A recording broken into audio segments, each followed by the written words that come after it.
Coming to you live from Radio Cayman Studio. For the record. For the record. Hear from your government officials, independents, and the opposition on issues that matter to you. The record. Engage in an open dialogue between residents and lawmakers. For the record. The record. Informative, impartial, insightful. This is your talk show. 1-800-534-8255. Your calls, your input. This is For the Record. And now, your host, Orit Connor. Good morning and welcome to For the Record. Today is Wednesday, the 18th day of April 2018. I trust that all of our listeners and our viewers had an enjoyable evening and everyone is raring to go today. I want to thank you, our listening and viewing audience, for allowing Radio Cayman and by extension For the Record into your homes, into your vehicles as you traverse the busy roads of the Cayman Islands, into your places of work, whether it be an office cubicle or if you're working in the outdoors. For the Record is a show produced by the staff and management of Radio Cayman, and it is geared towards keeping you abreast of issues as they arise and play out on the local, regional, and international scene. I am your host, Orit Connor, and you're welcome to join me every Monday, Wednesday, and Friday from 7:30 a.m. until 9:30 a.m.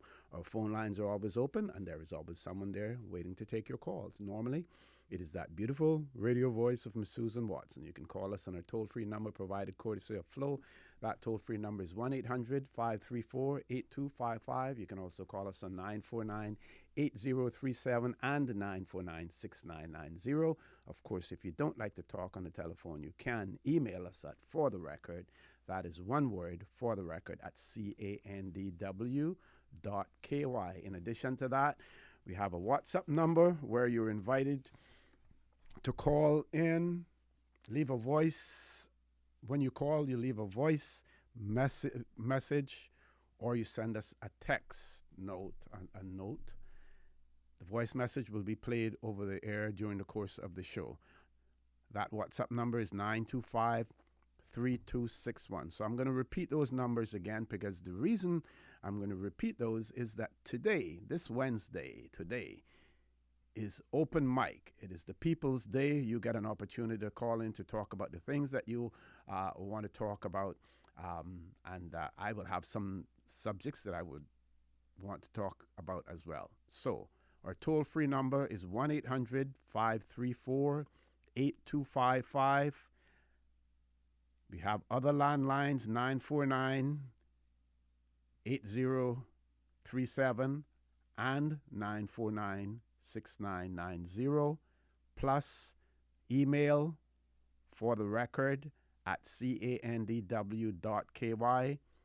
WhatsApp 925-3261.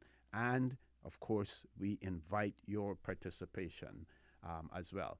Now, I have a little unfinished business to deal with, and I'm going to do that immediately because when you send messages in to us, we value them, and we know that if you don't want us to comment on them or to elaborate or to even read them on the air, you would normally tell us that.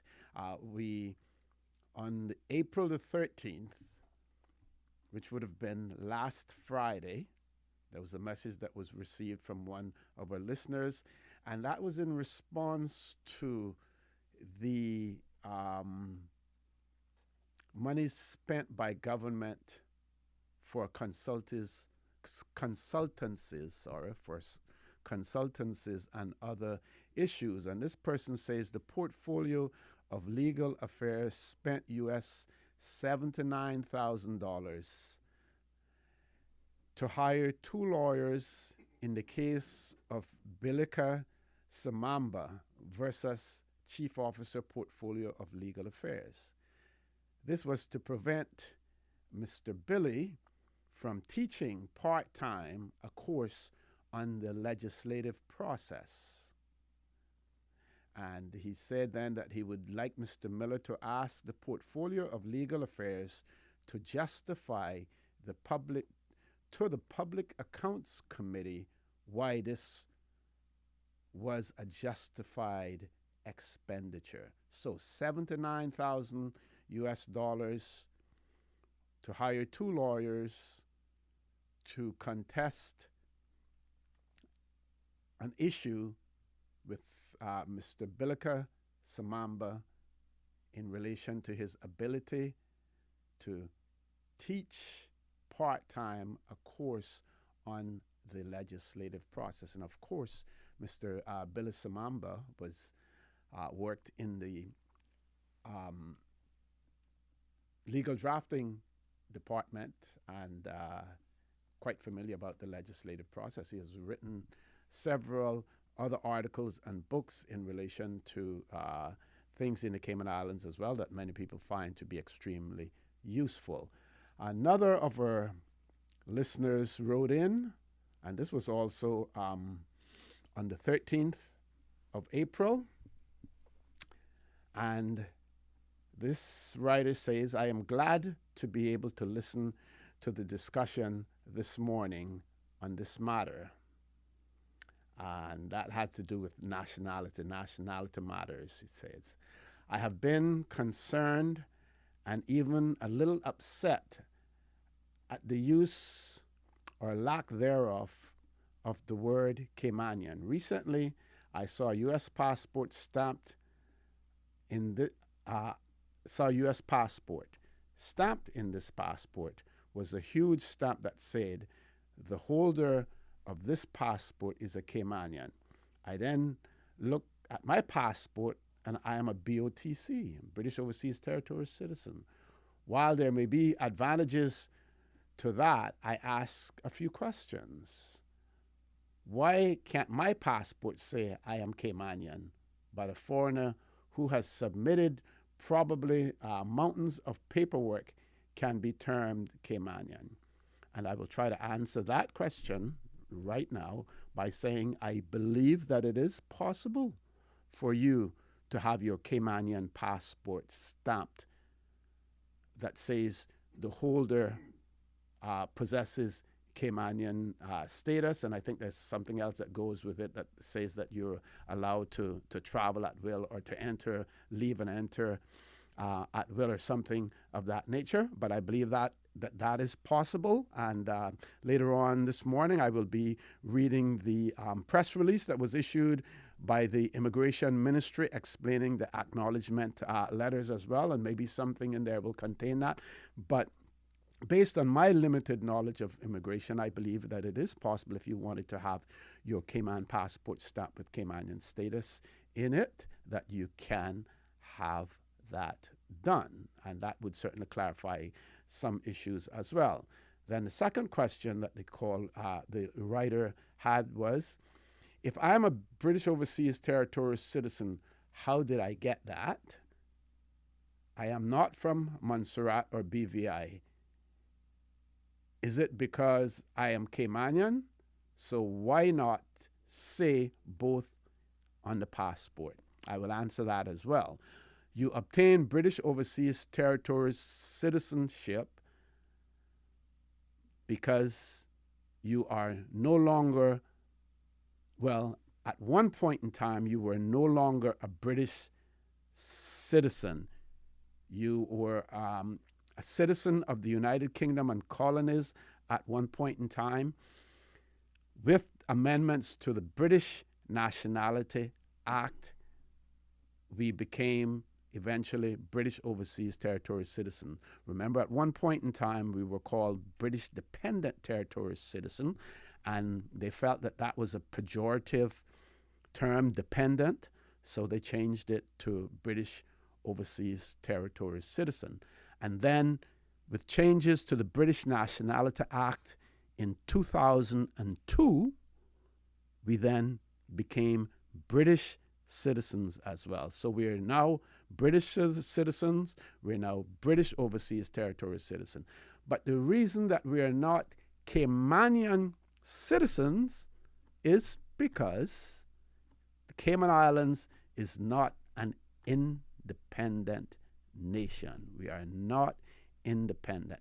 When we become independent, then we can determine our own citizenship and who becomes a citizen. Normally, like we saw in Jamaica when they became independent in 1962, their constitution stated who at that time became a Jamaican citizen. And what it basically did, it brought everyone into the fold in terms of those who were currently citizens of the United Kingdom and colonies, but were residing in Jamaica, were born there, possessed all of those qualities, and then they became Jamaican citizens. So we will never become Caymanian citizens unless we become an independent nation. So the situation as it obtains today, we are British Overseas Territory citizen by virtue of the British Nationality Act. We are British citizens by virtue of the British Nationality Act. We possess Caymanian status, and all it is a status, not a nationality, not a citizenship. It is a status, a particular status, Caymanian status. We are Caymanians, but not necessarily a nationality. Some people may disagree with me on that, but I believe from a legal standpoint, that is the way it is. So, and our status is based on our immigration law, which we will be talking about as well. So I hope that answers the second point that the reader sent to us. And then the person goes on to say, I am told that I have the right to be Caymanian. Frankly, that insults me. I am Caymanian as much or more than my U.S. acquaintance is. Well, if I have the right to be Caymanian, then I am Caymanian, and there is no reason why my passport can't say that.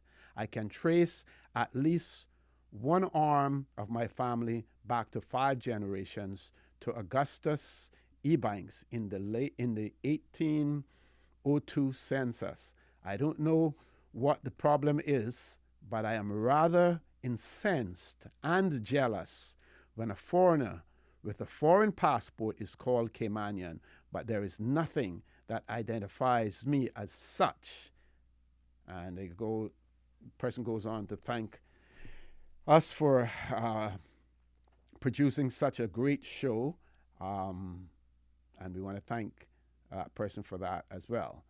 I says, I rarely ask questions, but I have been thinking about this for a while. In fact, this is not the end of my quest for being identified as a Caymanian.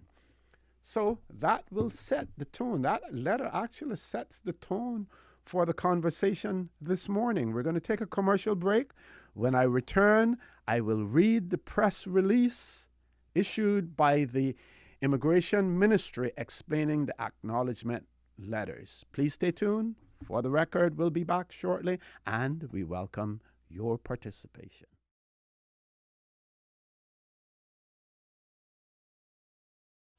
Good morning, and welcome back to For the Record. We have about 9 minutes before we go to the 8 o'clock news. So if we have anyone wanting to call in,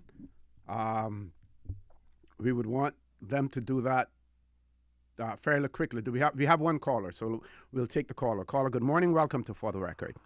Good morning, Mr. Connors. I don't know if you have any guests there. Good morning if they're there. No, ma'am. I'm just by myself this morning. Open mic today. People's mic. Well, the people's show today. The people's mic. People's Yes. choice. Okay, well, I think the topic you were talking there about Caymanians, I would agree with that caller, whoever it is, 100%.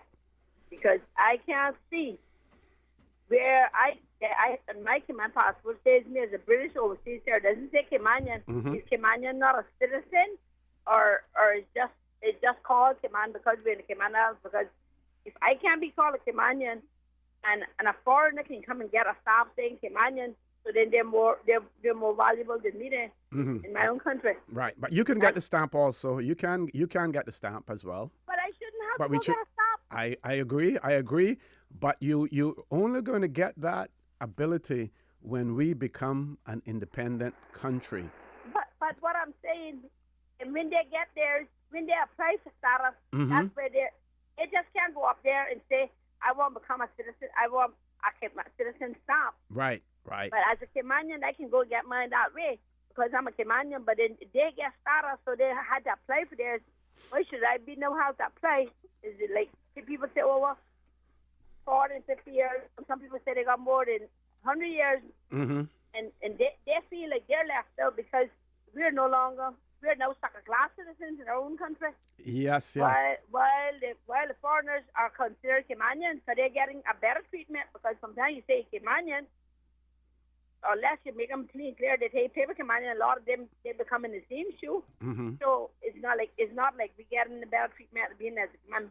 We must be the only island or only whatever you want to call us that is not has any value in our own country. Okay. And I caller, I want you to, I hope and trust that you continue to listen this morning because I will be reading the release issued by a government in relation to the acknowledgement of Caymanian status. And that will then instruct you in terms of how you go about having this acknowledgement done and having it then in your passport endorsed with it as well. But it's sad, but we shouldn't have to come to this. Yeah. It is sad, but we should not have to come to this because that means we has no value in our own country. Yes. Again, back we have no value in our own country because if we got to run that play for something to prove that that's what we have, then we're Nowhereans. We're not happening. And on a different note, I guess they'll say that I'm beating a dead horse again, or we should keep our mouth shut and make it go where they want to go. That's okay. Sometimes you got to beat that dead horse to bring it back alive. You need to wake him back up. And I don't want nobody to think that I'm being racist or anything. But on the LGB thing that the governor made comments about the LGB's law. I would like to Cayman. I don't know if they've been listening to the news or whatever. There was a release say that Queen Elizabeth has made a statement stating that they are now pulling back the same-sex marriage law. So this morning I was on my way driving, and I heard that Bermuda had approved it a year ago, and now they have pulled it back in. So obviously, that should give Cayman a good example that it's not something that they want. So why should we go down that road? And do we have to go through that process now of legalizing and then turn around? We got to pull it back in? No. As a Christian foundation, we shouldn't have to go that road. And I hope that the people that are standing firm against it will stand firm and not give up. Because the Bible tells you when good men rest, evil prevails. And we know that going to be evil because the Bible condemns it, and that's supposed to be man's guide.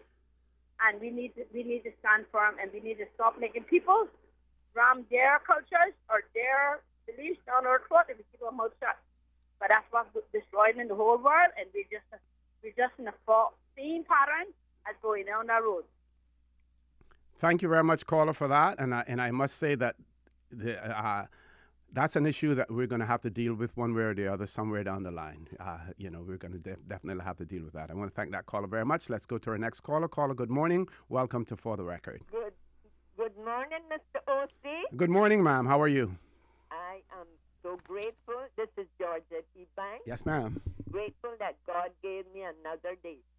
And I agree with a lot of the words that lady just expressed over the air. And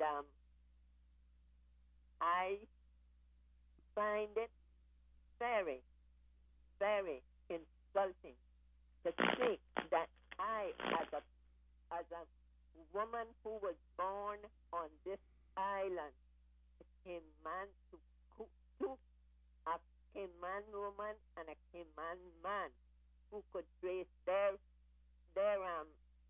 family history back many, many years. And maybe this is a bit off the beaten track, but where they call Sunset House, that's where I was born. And that's where maybe this is a bit too French over the air, but my navel string buried up there. So I am Caymanian, and I find it highly insulting insulting when it's not mentioned that I am Caymanian in my passport. May God bless all of us, and may we stand together for everything that's right, and don't get scared when things go wrong, and stand back.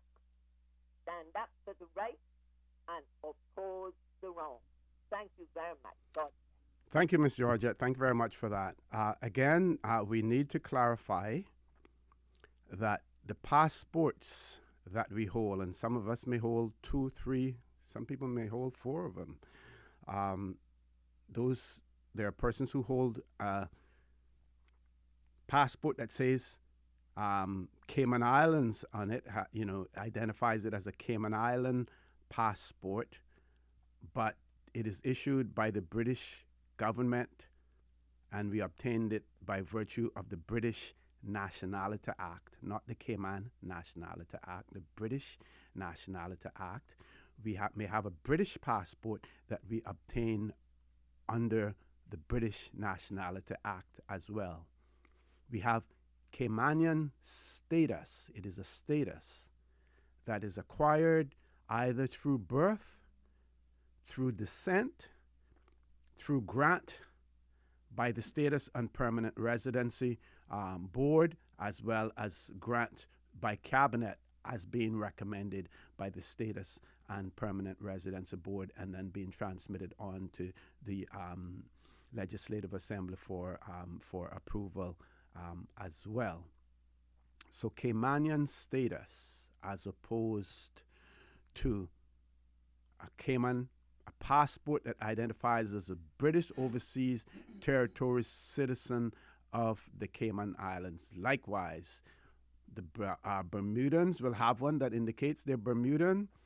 People from the Turks and Caicos Islands will have that British Overseas Territories passport, and indicates that you're from the overseas territory of the Turks and Caicos Islands, Montserrat, British Virgin Islands, Anguilla, places, all of those overseas territories. That is what that passport identifies you as, and nothing else. We have absolutely no control over that. The little control that we had, the Brits took that away from us, which was, and we invested lots of money into that, which was the ability for us to print those British Overseas Territories passports that identified us as being from the Cayman Islands, a British Overseas Territory. Even that was taken away from us, so we no longer have that ability. We have to go to the 8 o'clock news. When I return, hopefully I will be able to start to read this press release from the Immigration Ministry explaining the acknowledgement of status letters. Please stay tuned. For the record, we'll be back immediately after the 8 o'clock news.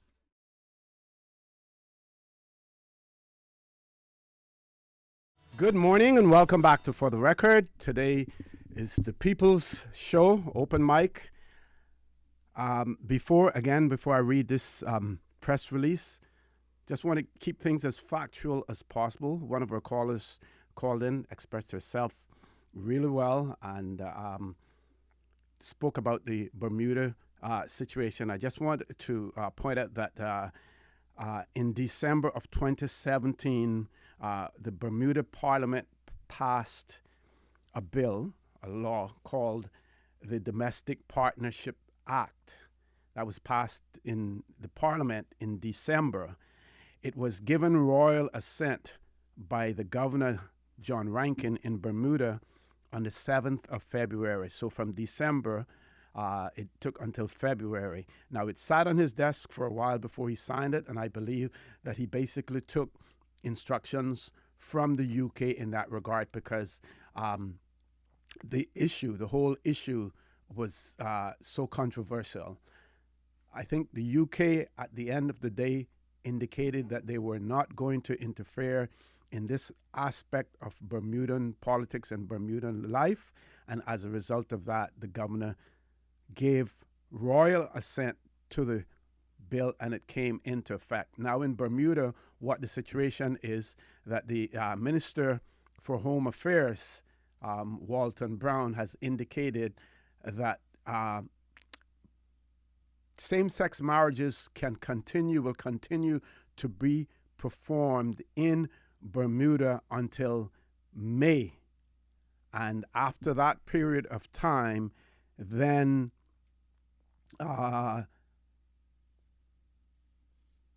they will no longer be able to have same-sex marriages, but they will recognize partnerships.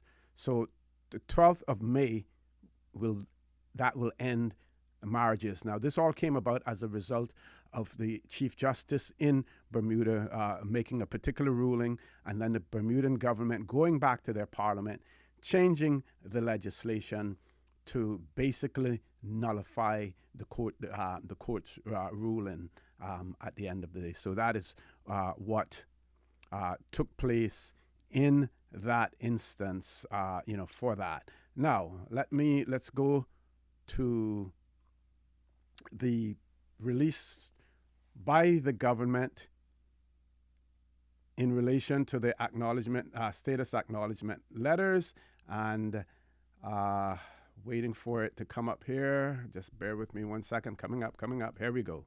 Okay. Says for immediate release, Immigration Ministry explains acknowledgement letters. And please, folks, listen to this very carefully. The issuance of a formal letter of acknowledgement coupled with a stamp in a person's passport serves as official confirmation of the fact that a person is Caymanian, whether by right, by entitlement, or by continuation of entitlement under the immigration law. Remember, all under the immigration law. Letters may be required by private sector employers and other entities seeking proof of status. Persons who are Caymanian by right may apply for acknowledgement at no cost. Please take that note as well. If you are Caymanian by right, you can apply for acknowledgement at no cost. Those who are Caymanian by entitlement pay CI $50. Now, some may challenge that and say, well, here you are making a distinction between a Caymanian by right and a Caymanian by entitlement. What is the difference? You're still Caymanian. Whichever way you take it and you twist it, you're still Caymanian. Why one group has to pay $50 and the other Caymanian gets it at no cost? That is something for future discussion as well, but I will leave that there for now. And it says, for public ease, following recent widespread discussion on social media, the Immigration Ministry wishes to clarify the function of acknowledgement letters and the process by which persons may apply for these documents. Acknowledgement letters are called because they offer official proof. Acknowledgement letters are so called because they offer official proof that a person is Caymanian, whether by right or by entitlement, or under other conditions of the immigration law. The need for such proof is created when the status is acquired automatically by law rather than grant, and generates no subsequent documentation. And we have been saying this all along. If you have it by operation of law, if the law says that if you meet such and such requirements that you possess Caymanian status, the law says it, so you don't really get any documents for that purpose. If you apply to the Status and Permanent Residency Board, or even if you need to have it acknowledged by the Chief Immigration Officer, then you get something. You get from the Status and Permanent Residency Board a certificate stating that you possess Caymanian status. right? So, again, I will read that part. Acknowledgement letters are so called because they offer official proof that a person is Caymanian, whether by right, by entitlement, or under other conditions of the immigration law. The need for such proof is created when the status is acquired automatically by law rather than grant and generates no subsequent documentation. To this end, acknowledgement letters may be required by private sector employers or other entities who wish to confirm that a person possesses Caymanian status. Noting that it may not always be practical for persons to produce the documentation necessary to prove Caymanian status, every time they need to do so, the immigration law allows such individuals to apply for formal acknowledgement in the prescribed manner. In making an application, the person must produce copies of relevant documentation proving that he or she satisfies the particular requirements.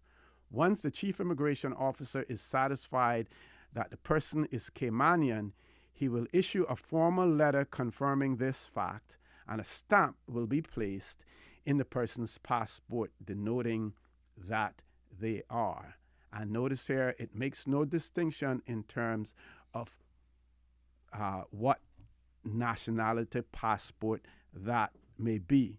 So if you have a British Overseas Territories passport, citizen passport of the Cayman Islands, you can have status stamped into it. Of course, some people are saying, why should we have to do that? But that's the case. So they can have that passport denoting that endorsement placed in their passport denoting they are Caymanian. As part of the application process, persons applying for acknowledgement on the grounds of entitlement are required to submit a non-refundable CI $50 fee. Ministry officials note that despite recent public speculation, this fee remains in place. There is no cost for those applying for acknowledgement by right. And I'm hoping that I will have sufficient time this morning during the course of this show to talk about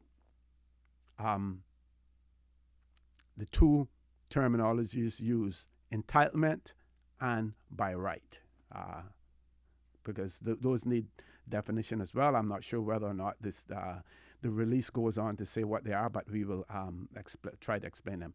Additional information on the acknowledgement process, including required documents and definitions of by right, by entitlement, and the continuation of entitlement is available from the Immigration Department's website, www.immigration.gov.ky.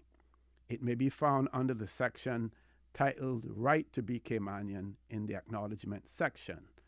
Officials note that the only document required by the application process to be countersigned by a notary public or a justice of the peace is an affidavit proving that the parents were domiciled in the Cayman Islands at the time of birth. Other than that, the time frame outlined in the immigration law, there is no dateline for applications. So you can basically, at any point in time, apply for the acknowledgement of status. There are instances when you have to have a countersigned, the application process to be countersigned by a notary public or a justice of the peace. You have to have an affidavit proving that the parents were domiciled at the time of their birth, which means that if your parents are still alive, you get a letter stating that I, Orrit Connor, and you may want to give your date of birth and blah, whatever else, do a test and affirm that I have been domiciled in the Cayman Islands for whatever period it is that is required for that person who's making the application. That person signs it, and it is countersigned by a justice of the peace. So that is the process that you have to go through if you possess Caymanian status by right, if you possess Caymanian status by entitlement. If you have been granted Caymanian status by the Status and Permanent Residency Board, you already have your certificate showing, proving that you possess Caymanian status. So you are the lucky ones. You are way ahead of the game. You have more to show than many, many, many people in the Cayman Islands. So kudos to you, for that. Whomever you may be, kudos to you. One of our listeners has written and said, I am a born West Bayer. West Bay is not a nation, therefore it is not my nationality. That is, West Bayer is not my nationality. Similarly, Cayman is not a nation, therefore Caymanian is not my nationality. I am Caymanian to the bone, and it's my complete cultural identity. But legally, I am a British Overseas Territory citizen. I suggest that when people acquire Caymanian status, they be required to obtain a British Overseas Territories citizen Cayman passport. Then eliminate the stamping of foreign passports with the right to be Caymanian, which is causing consternation amongst many who are Caymanians by birth. Part of that isn't practical, simply because once you acquire Caymanian status, okay, I see what the person is saying. Yes, it's practical, and I'm going to read that again. I suggest that where people acquire Caymanian status, they be required to obtain a British Overseas Territory citizen passport. Now, what they would do in that particular instance is that once they acquire Caymanian status, and under the British Nationality Act, you have to be, for the purposes of naturalization, you have to be free from any limitation on the time that you may remain in the territory. And if you possess Caymanian status, you're free from any limitation of the time. But you also have to be resident here, settled in the Cayman Islands for at least 5 years.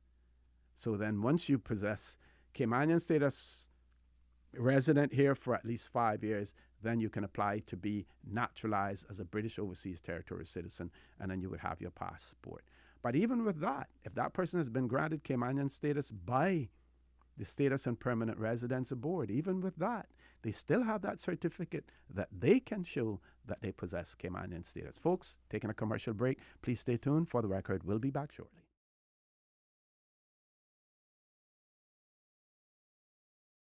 Good morning and welcome back to For the Record. We have open mic this morning. We're talking about immigration issues as much as we can. I have read the release issued by the ministry, the immigration ministry, in relation to it. Let me see if there's anything else that we received in terms of messages as well. Checking on that, checking to see what we have. Okay, here we go. One of our listeners has said, imagine spending so much money by the legal department on what was not a complicated case. This is very sad, talking about the Bilika Samamba case. Yet, the three ladies who have applied for legal aid to fight for the beach access have only just been given legal aid, subject to the applicants being assessed for contributions and limited to an opinion. The legal aid director now wishes for the parties to provide bank statements for the last 6 months in which the parties have any interest, so the parties can be assessed on the contribution to be made to the legal aid fund. The ruling goes on to even state further to the legal aid application is a memorandum by a senior Crown Counsel, Stephen Hall Jones, dated the 5th of February 2003, happens to be my birthday, 5th of February, which suggests the course proposed by the applicants, namely requesting the registration of the right of way, was valid. It is unfair to want so much from these persons when it is not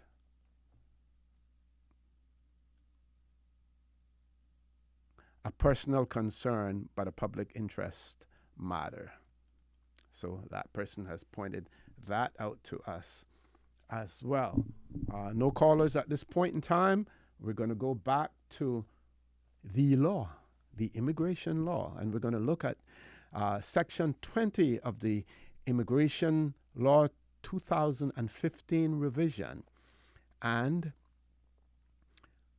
Part 3 of that legislation is entitled Provisions Relating to Caymanians.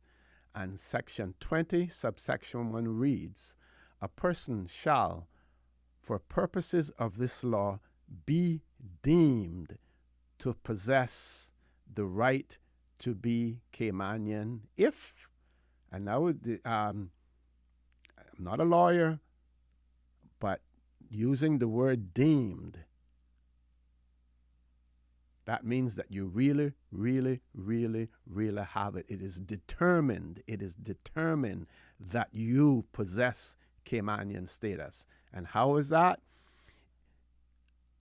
If he's a Caymanian at the 1st of January 2004. So if you were a Caymanian on the 1st of January 2004, you're deemed to still continue to be Caymanian. Why 2004? Because that was when the new immigration law came into effect at that point in time. B, he's Caymanian as of right as defined in Section 21, and we will have to look at Section 21. He's Caymanian by grant by the Caymanian Status and Permanent Residence Board under Section 22.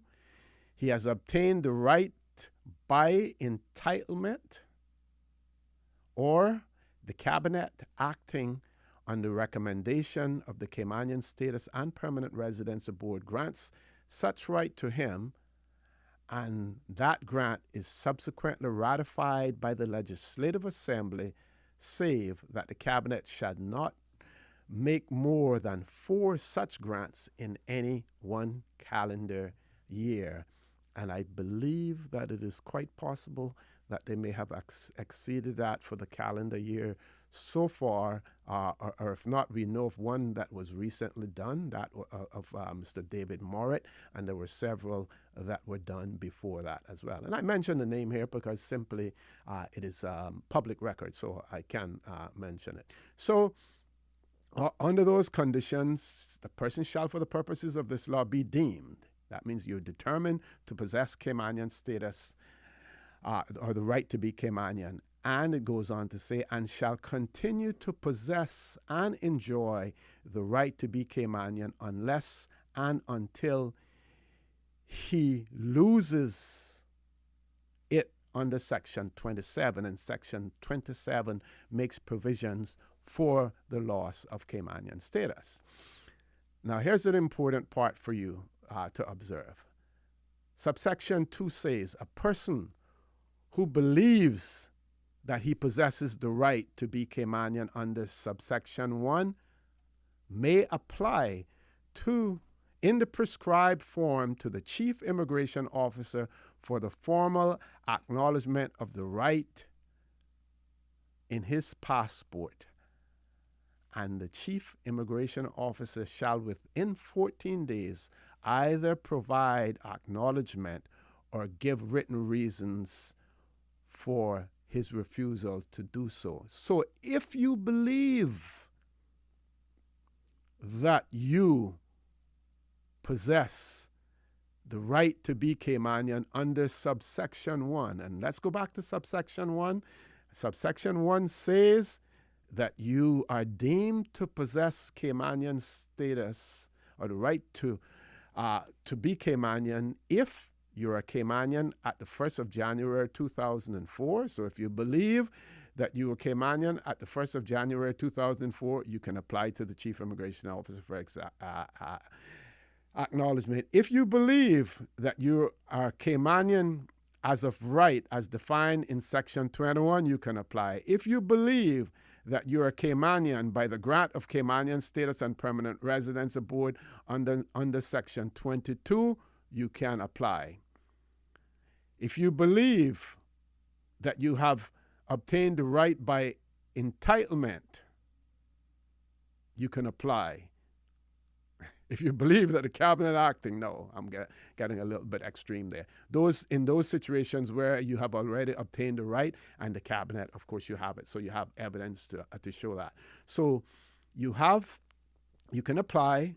Chief Immigration Officer shall within 14 days either provide the acknowledgement or give written reasons, for such.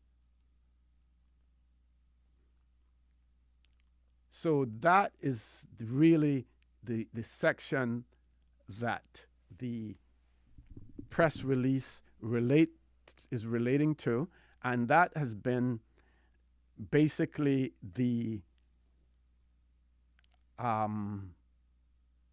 issue that people on social media and elsewhere have been talking about and have been discussing. So what it boils down to, again, is that if you have, and I like to use these words, if you have Caymanian status or the right to be Caymanian by operation of the law, that means that what is in the law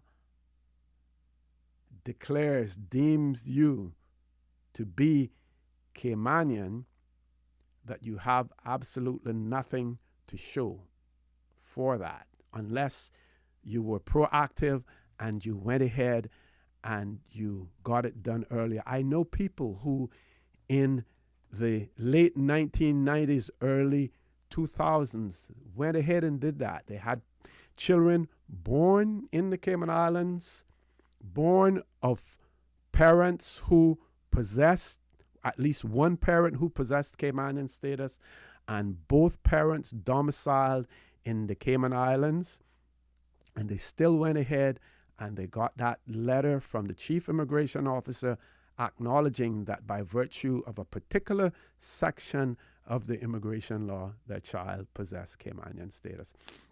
Now, some people may ask, what is the origin of all of this? And I had an opportunity yesterday to be on the phone with someone to explain it. So I got a little bit of rehearsal yesterday in terms of explaining it. And we need to go back at least go back to the Caymanian Protection Law 1971, our first basic immigration law that was crafted for the Cayman Islands, crafted for us, the 1971 immigration law. And basically, what a particular section of that law says that if you were born in the Cayman Islands or of parents, one of whom at the time of your birth possessed Caymanian status, that you possessed Caymanian status. In addition to that, there was a door that was open to those persons who were living in the Cayman Islands at that point in time, and they could go to the courts to get a letter, a declaration affirming that at the coming into effect of the immigration law at that time, that they were domiciled in the Cayman Islands, and as a result of their domicile in the Cayman Islands, they possessed Caymanian status. And some prominent people, some who are no longer with us now, went through that process, took that route, and were deemed to possess Caymanian status by the fact that they were domiciled in the Cayman Islands at the time of their birth. Taking a commercial break, we have a couple of callers online. Please stay tuned. For the record, we'll be back shortly.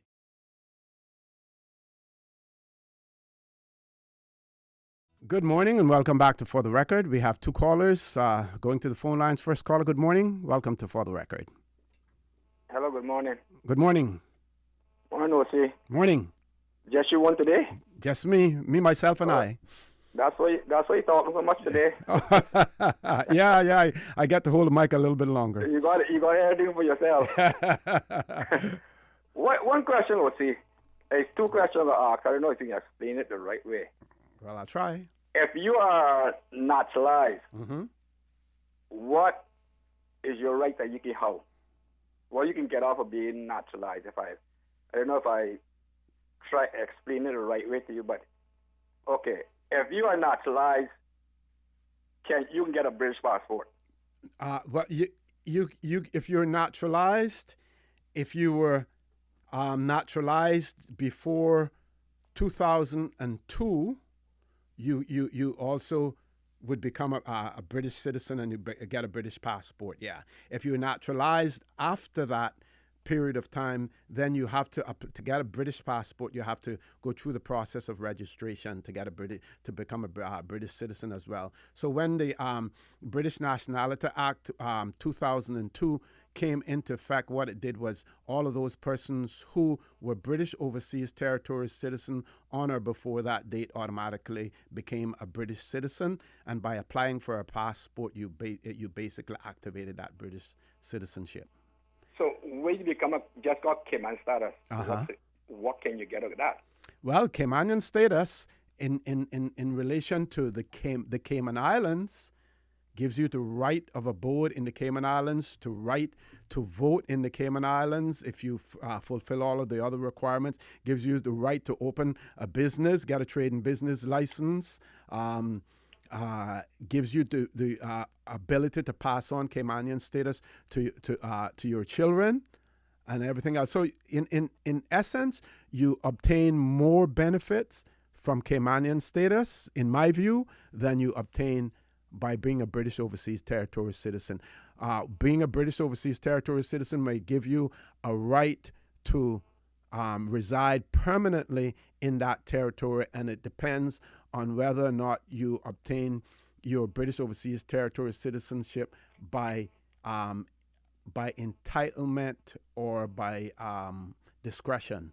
Because you have two ways. You have discretionary and you have by entitlement, and one of those gives you the right to reside permanently in the territory, especially in the Cayman Islands. One other question, because you remember the issue with me long time ago.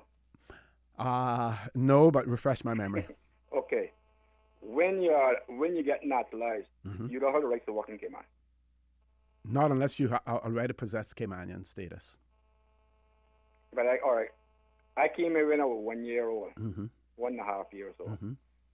When if the immigration want to call me up and tell me, a big bill there, that's their business. Because the issue when you was the chief then. When I came in, I'd be 2000 and with my 3 children. In a letter that comes from the immigration that your children have to go back home, was that granted by you? Or your secretary or some other department? You have a letter with my signature on it? No, this one saying that this happened in 2001 or 2 when you were the chief. Does everything have to come from you, or it's still got other boards that? Well, you have the status and permanent residence board. All the chief immigration officer could do at that time was the acknowledgement of Caymanian status, which means. No, but I'm saying now. They wrote my wife at the time a letter saying that my children had to go back. No, that would come from a board. That come from board, so you didn't have nothing to do with that. No. Okay, then, well, that means you still good friends. That's when Tom, Justin, all that, and I got Cayman rest. I was naturalized from 8 there, something naturalized from 8 something. Mr. Dennis Foster made me swear against my own Honduran flag, so he told me I had everything. Yeah, if you were naturalized before the law came into effect in the immigration law on the 27th of March, 1984, I believe it was. I'll have to look back on that to see the date. I missed it. According to him, I missed it by a couple of months. Okay, but because you would have automatically possessed Caymanian status by virtue of your naturalization. But why Mr. Dennis Foster made me swear against my Honduran flag? You didn't make you swear against that. You just took allegiance to another nationality. You didn't swear. I mean, I hear people saying that all the time. You made me swear against my flag. You didn't really swear against your flag. What you did was you made allegiance to another flag. Now, there are some people who question: Can you have allegiance to Honduras and then have allegiance to Cayman too? And what happens if Honduras and Cayman go to war? Which one do you side with? That's just a little example. Mm-hmm. That wasn't what he made me say. Uh-huh. He said to me, if Honduras and Cayman go to war now, you will help to take the Cayman side because you're a Caymanian. Okay, well, but did you lose your Honduran nationality? I don't know that, but I don't know. Being honest, I don't know nothing about that. If I still got. Well, I can tell you, and I'm going to ask you to leave us after I tell you this. I can tell you that you didn't lose it because there was a situation when I was the supervisor of elections, and we had a person from born in Honduras who wanted to be a candidate, and we deemed that he still possesses Honduran citizenship, and we contacted the Honduran embassy in Jamaica to determine whether or not, if you acquired another citizenship, whether or not you lost your Honduran citizenship, and they said no. So you haven't lost yours. But I'm going to ask you to leave us there because we have a few other callers, and we're almost to our 9 o'clock news. Next caller, good morning. Welcome to For the Record. Good morning, O.C. Good morning, sir. How are you? I'm fine, and yourself, I hope. Thank you. Good.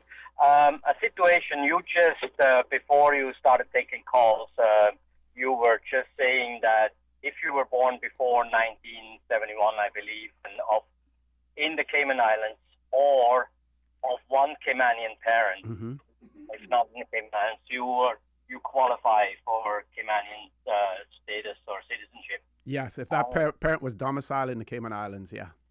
Only if the parent was domiciled in the Cayman Islands. Right. Yeah. So you could have been born. You could have been born overseas, for instance, and you would have it automatically. Okay, that's what I'm saying. What I was asking. So if you have a Caymanian mother, she happened to be overseas when the child was born. Mm-hmm. This is 1958, mm-hmm. and because of circumstances, the child is not capable of fending for herself. And now, for the last more than 6 months, more like a year, it seems to be impossible to get any kind of decision out of the current set of authorities. And it is just puzzling to me. It almost, one could be led to think that it was a personality issue. Mm-hmm. And I don't know why it is impossible to get a decision from this person. Is now, like I said, it was born in 1958. So she's now well up in her 50s, right? As a matter of fact, 60, turning 60 this year. And she's not capable of handling her own affairs in that domain of legal issues, etc. She has not been off the island for over 30 years. We're trying to. She has no documentation showing that she is Caymanian or has Caymanian status or anything like that. Yeah, there might be other factors involved, caller. But if you're on your speakerphone, if you could take it off because we're getting an echo from it. But there might be other factors involved.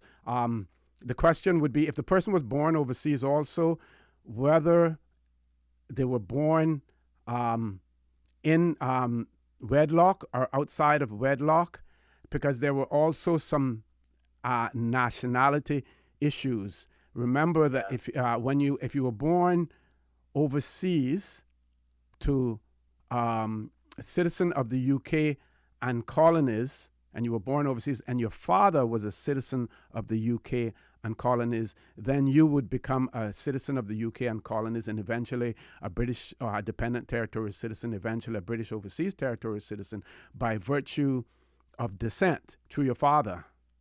So there may be other complications. I'm not familiar with the particular case that you're presenting, but there may be other complications, to that as well. Well, it must be something extremely complicated because we can't get any traction. And we're just getting letters kicking the can down the road, and it's getting very frustrating. Okay. So anyway, I thank you for your explanation. Thank you. And if there's anything I can do in terms of explanation, feel free to contact me. Otherwise, provide me with the details, and I can look at it. Thank you very much. Thank you too.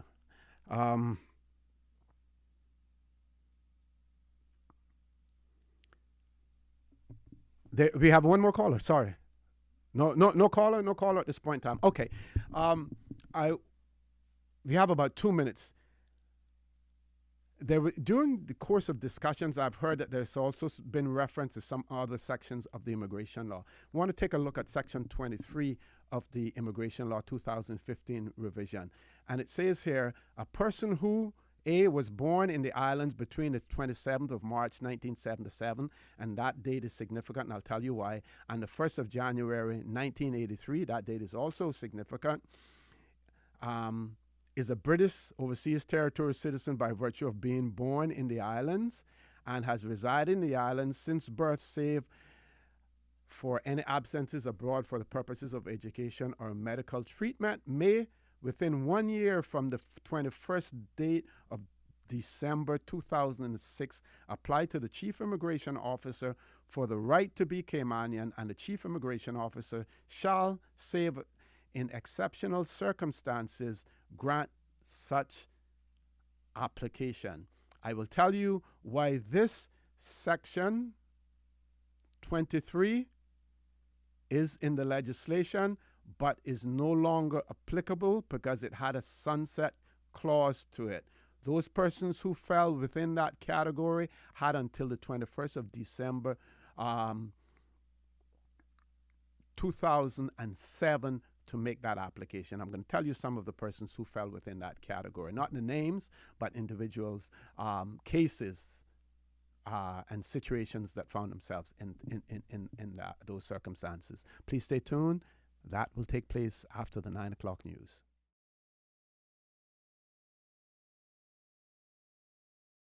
Good morning and welcome back to For the Record. Today is the People's Day, open mic. One of our listeners has written in and said, I wonder if people realize that Caymanian is not a nationality, if they will think more about going independent. And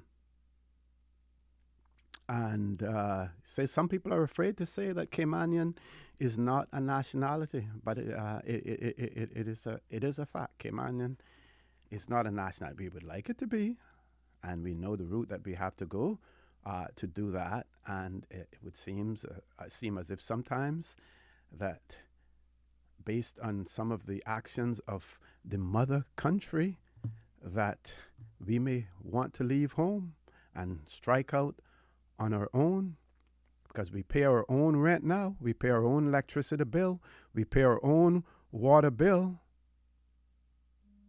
we pay our own mortgage, but we're still living at home. That's a very apt analogy, I believe. Okay, so Section 23, a section with a sunset clause, which means that after a particular date, it is no longer applicable. And in this case, the 21st of December 2007 was no longer applicable. And it says a person, if a person who was born in the islands between the 27th of March 1977 and the 1st of January 1983. Now, here is the significance of the 27th of March 1977. That is when an amendment to the Caymanian Protection Law 1971 was made. And what that amendment to the Caymanian Protection Law said, that if you were born in the Cayman Islands, you were possessed Caymanian status. If one parent possessed Caymanian status, and it could be either parent, mother, or father, and both parents were domiciled in the Cayman Islands. If you were born outside, did I say outside before? If you were born outside of the Cayman Islands, then you were required to have the same requirements. One parent born in the Cayman Islands and both parents domiciled in the Cayman Islands. Now, so that was on the 27th of March, that came into effect. The 1st of January, 1983, is when the British Nationality Act 1981. So it's entitled the British Nationality Act 1981. It came into effect on the 1st of January 1983. Before the 1st of January 1983, if you were born in a dependent territory, just by virtue of your birth alone, you were considered a British Dependent Territories citizen. If you were born on that. So the British Nationality Act gave you the citizenship, and the 27th of March, this amendment to the immigration law made it more difficult for children born, like I said, the 7-to-1 law says if you were born in the Cayman Islands or of parents, one of whom at the time of your birth was domiciled or ordinarily resident in the Cayman Islands, that you possess Caymanian status, that 27th of March 1977 amendment took that away from you. It said not only if you were born outside or inside the Cayman Islands, you had to have a parent who possessed status, and they had to be domiciled in the Cayman Islands as well. So it made it more difficult for you to obtain Caymanian status. Then blame that on your politicians at the time, right? It also says that if you are a British Overseas Territory citizen by virtue of being born in the islands, which you would have been if you were born before the 1st of January 1983, and if you have resided since birth, save for the absence abroad for the purposes of education, that you could apply between within 1 year from the 21st of December 2006 to get it. That was designed to try to bring into the fold, to wrap up, to clear up the immigration situation of those persons in the Cayman Islands who found themselves with a Cayman Islands, a passport that said British Dependent Territories citizen Cayman Islands in it. And just like one of the callers had spoken about earlier, had that passport. In his case, he had it because he was naturalized. But you had some people who had the passport, who had the nationality because of their birth in the territory, but didn't possess Caymanian status because the immigration law at the time didn't make provisions for them. It is my belief, and I'm still convinced of this, that those 2003 grants where over 2,000, I think it was 2,400 and something persons got Caymanian status, that it should have been directed more towards these people. And you may have heard this before, and I'll repeat it again. When I was chief immigration officer, and I'm not taking any credit for this, but I worked along with the chief passport officer at the time, Mrs. Janice McLean, and when we had people come in there to renew their British dependent territorial citizen passport of the Cayman Islands and realizing that they didn't have Caymanian status, and there was nothing in the law at that point in time that allowed them to be able to apply for it. We took those names down, and when those status grants were being issued in 2003, we were fortunate to get some of those names on there and for those people to get their Caymanian status. Unfortunately, all of them did not, and as a result of that, they found themselves in this situation, and the legislators at the time put that section in there. I believe it should have been for a longer period of time in there, and there are some who feel that it should be reintroduced into the legislation to help to sort that out. I had a long discussion yesterday with MLA Mr. Arden McLean in that regard as well. We have 4 callers, so we're going to take the calls. We're going to ask people to be as brief as possible, but we also want to give you an opportunity to express yourself. First caller, good morning. Welcome to For the Record. Good morning, Mr. O.C. Good morning, sir. Good morning. How are you, sir? Oh, fine. Steve McFeel here. Yes, sir. I would like to share something with you about the 1971 Act. Okay. The 1971 Immigration Cayman Protection Law. Mm-hmm. When that was moved in the House by Benson Ebine Mm-hmm. In 1971, it was an all-encompassing law. It swept up everything that was coming forward when we were all British subjects. That's what we were. We were all British subjects. Now, what the law did, it grandfathered it. A whole lot of people had been in limbo in the Cayman Islands, Mm-hmm. and it also gave protection to people who were Caymanians or the Caymanian descendants who were outside the Cayman Islands. It had about 3 or 4 different classes of people. It had those who were domiciled in the Cayman Islands, those who were ordinary residents in the Cayman Islands, those who were born in the Cayman Islands or one or both parents being Caymanian at the time of their domicile, at the time of their birth. Mm-hmm. And if you were born out the Cayman Islands, it went to 3 generations. Those whose parents or grandparents or great-grandparents were domiciled in the Cayman Islands at the time of their birth. And it also grandfathered in those who were working in the Cayman Islands when the law came into effect, because after, I think it was 27 April 1971, when that law came into effect, you had to have a work permit. Mm-hmm. And all of those people who were working here then would not need a work permit going forward. Mm-hmm. And we had a famous Jim McDonald case at that point in time too, right? McDonald was about his children. Yes.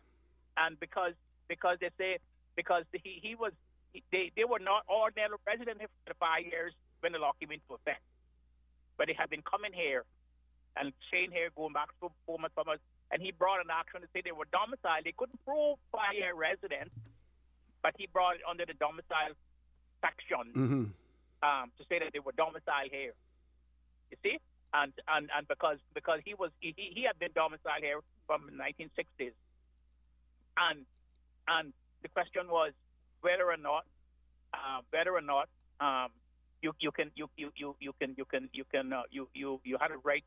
had a right to your parents' domicile. Yep. You see, where they have the right to your parents' domicile when you were. And I think the law is you can only claim your parent domicile when you are under 18. After that, you cannot claim your parent domicile. You see? Yep. So what it did, Ropers was one of those people in that category, because Roper had been here working, and they suspended they took away his work permit, and we went to court with Roper, and the court declared that Roper didn't need a work permit under Section 22 of that law, because he had been working here when the law came into effect, and therefore he didn't need a work permit going forward. Precedent-setting case. Huh? I said that was a precedent-setting case. That was 1983. Mm-hmm. And then we went further and asked the court, Sir John Summerfield, to say he was domiciled here. He was ordinarily resident. He was domiciled here. Yes. And just Sir John Summerfield took the view that when that law came into effect, he was still not 21, I think it was then, or 18, I think it was. Can't remember what age was, but he was not that age in which he could claim his own domicile, and therefore he was still domiciled in Jamaica, where his grandmother, who had papers for him because his parents had deceased. Okay. Doc, I want to thank you very much for that, and I trust that you will continue to listen in and to add to the conversation as well. We have 2 more callers, I believe, left. We're going to take one caller. We're going to take a commercial break. When we return, we will take that caller. Please stay tuned for the record. We'll be back shortly.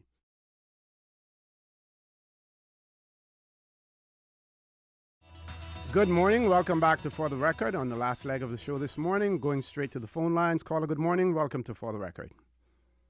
Good morning. Good morning. Morning, Mr. Connor. Good morning, ma'am. I'm going against one of my promises this morning, as I said I wouldn't call back any talk shows. However, as a proud Caymanian, and I'm going to stress the word Caymanian, I'll always be a Caymanian, I wanted to ask you, are you familiar with the Windrush generation? Oh, yes. I actually wanted to talk about that this morning, but our local situation took up so much time, but that's a big topic in the UK now. But I think you should try to cover that. I did mention it.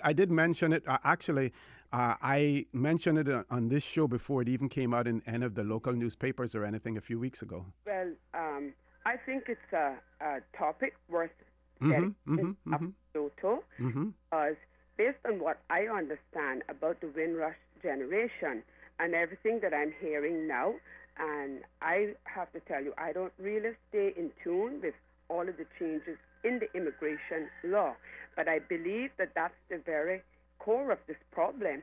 We don't stay in touch with all of the changes, and we assume that because we have this or got this at a certain time when the law said a certain thing, we think we're okay. Then the law changes and changes and changes, and then we find out later on, oh, well, we are affected by this. But just adding to that, to me, just listen to everything that has been said this morning, it seems to me that what has happened here is one contradiction after the other. For example, the passport says Cayman Islands passport. It doesn't say BOTC passport Cayman Islands. And then it said you're not a Caymanian. Inside the passport says BOTC. Whereas if you have a British passport issued by the United Kingdom, it says you're a British citizen. But there's a clear distinction there as to what your nationality is, depending on what passport you're carrying. But I would encourage anyone who is not aware of the Windrush generation to take some time and perhaps read up on it, because what is happening now with that in the UK is where I see this whole thing going. Okay. And it is a sad situation, although there is one little silver lining in that grey cloud, and that is their House of Parliament is dealing with it, and they're lucky enough to have 2 MPs who are descendants of the Windrush generation. So that would be my little bit this morning, and like I said, to repeat, I would encourage all Caymanians to read up on the Windrush generation. Thank you very much, caller, for that as well. And I just want to add to that the Windrush generation, part of the problem was created by the UK to begin with. Number one, some of the documentation that could help those persons who in the UK who find themselves in that situation, something called an entry card. In the Cayman Islands, we call it an ED card. It's an embarkation, disembarkation card. And years ago, when you got that, it was filled out in duplicate. You kept one and immigration kept one. When you left, then they were married up, and that's how we knew that you left. They had thousands of those, hundreds of thousands of those in an basement in Croydon, and they decided to destroy those, and those documents would help people to establish the fact that they were legal, they were resident in the UK at that point in time. Only yesterday there was a whistleblower who pointed that out to authorities, that those documents were destroyed because they were moving from one building to the other. They claimed that they didn't have any space. They tried to offer it to the archive, those documents to the archives. They could help. In addition to that, we need to look at Theresa May's when she became Home Secretary and her decision to create a hostile environment for immigrants in the UK. She said illegal immigrants, but it created a hostile environment for even those who were there legally as well. 2 calls, we're going to make those our final calls for the morning. First caller, good morning. Welcome to For the Record. Good morning, O.C. Good morning, sir. How are you?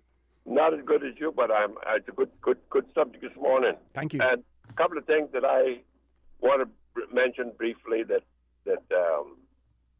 speaks of the non-thinking that goes on in this island from authorities who do things. Very quickly for us, please. Yeah. What I'm saying is this. Yesterday I was up at Fawcett Airport, and there was she sounded like a Filipino young lady, running around with a mask. Remember Fawcett got robbed a couple of months ago or something like that, remember? Mm-hmm. And here she is running around with this mask on her face. I see these masks every place. I see them riding motorcycles. I see them walking on the roads with these masks. What are they trying to hide? When I asked the question, what's she doing that? Well, the sun, she got on a big old hat, but she got a mask for the sun. I don't think it's anything about sun. I think it's something that is happening. Usually what happens is these are people that come here and working in one place, and when their employer get rid of them or something like that, they don't report it to the Caller, unless there's some legislation that prohibits it, there's nothing that prevents it. I understand your view in terms of it probably isn't right, but unless there's some legislation. What's the other point that you want? The other point is that I see these, coming up this morning down Westway before we stop, I see 4 or 20-something bicycles running across the road. All the traffic had to stop for them. These are the ones that come off the ships. Why do we allow these ships to bring in their own bicycles when the Caymanians could be making $1 off of that? These are the kind of things that I say that we have to stop, because why do the cruise ships, their business is bringing cruise baskets here? We appreciate that. Mm-hmm. But to let them then have the authority to get on the roads and sometimes more than 20. I see them with 100 sometimes, different ones. And what we got to do is to say, look, Mr. Cruise Ship, you want to come here, we don't mind, because they tell you that if they don't do certain things like building the dock and all that, they're going to stop coming. Mm-hmm. If that had been the case, it wouldn't have been coming now. Yeah, and caller, you know what I mean? So we got to start thinking about Cayman and stop worrying about what people who come here to make money, that's what they come here for, that they're going to leave and all that kind of thing. Because if they're not doing it for Cayman, then we don't want it. Okay. Yeah, and we do have persons in the Cayman Islands who actually perform that service. Now we have Mr. Nobi in East End who does the bike tours up there and everything else, and we need to support them as well. Let's take our last caller for the morning. Caller, good morning. Welcome to For the Record. Good morning, sir. How are you? I'm fine. Good morning. And yourself? Listen, I have a question. My child received Caymanian status by virtue of provision of Section 21, subsection 1 of the Immigration Law 2003 revision on the 19th of July 2004. Now, in another, I think there's a section which says, however, after reaching the age of 17 years, you may apply for the continuation of the right to be Caymanian beyond the age of 18 years. Now, what I want to know is that does this still stand, because this child was born here and has even represented this country on several occasions, most recently a couple of weeks ago. Now, when she reaches 18, which is another 2 weeks, 17, which is another year from now, if by chance we forget to do this continuation, where does that leave her? Caller, your timing could not have been more perfect, because I was going to base my closing comments on the fact to remind persons that the Immigration Law 2015 revision still contains that clause in there, and it says a person who has attained the age of 17 and has Caymanian status, which will expire when he attains the age of 18 years, or has expired upon his having attained the age of 18 years and has been legally and ordinarily resident in the islands for at least 5 years out of the 7 years immediately preceding the date of the application, may apply to the board prior to reaching the age of 24 for the grant of the right to be Caymanian, and such application shall be granted unless the board has compelling reasons for refusing it, and such grant shall take effect when he attains the age of 18 years or where he has already attained the age 18 years from the date of any grant. And it goes on to talk about legal residence, and anytime spent away for the purposes of schooling, for education and stuff, isn't counted against that person. But if you have a letter from the immigration department, mainly the chief immigration officer or the status and permanent residency board, that states that you stand the possibility of losing Caymanian status on reaching the age of 18, if you haven't been here for 7 years immediately preceding your 18th birthday, you have to apply for that continuation after by showing that you have been resident here, or if you have been away for the purpose of schooling, for that purpose. But you must do that.